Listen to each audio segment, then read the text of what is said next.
यह आधी रात का वक्त था।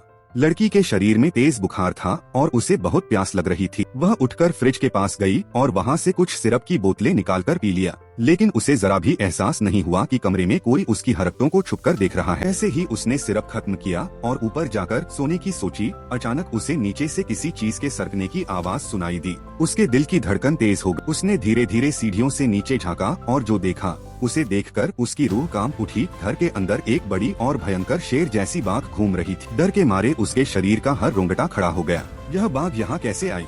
उसने खुद को शांत करने की कोशिश की और धीरे धीरे अपने कमरे की ओर वापस जाने लगी। उसने दरवाजा बंद किया, लाइट बुझाई और तुरंत खिड़की से बाहर कूदकर भागने की कोशिश की। लेकिन जैसे ही उसने खिड़की खोली, उसे एहसास हुआ कि सभी खिड़कियां लकड़ी के मोटे तख्तों से बंद कर दी गई थीं। उसे अब याद आया कि उसके सौतेले पिता ने कल उससे कहा था कि तूफान आने वाला है, इसलिए घर को मजबूती से बंद कर। लेकिन उसने यह नहीं सोचा था कि यह मजबूती इतनी ज्यादा होगी कि पूरा घर पिंजरे में तब्दील कर दिया जाएगा। अब उसे समझ आया कि घर में बाघ कैसे आई। यह उसके सौतेले पिता ने ही मंगवाई थी। और इतना ही नहीं, उसने उस बाघ को 3 दिनों से भूखा भी रखा था। उस आदमी ने यह सब क्यों किया? इतनी नफरत क्यों?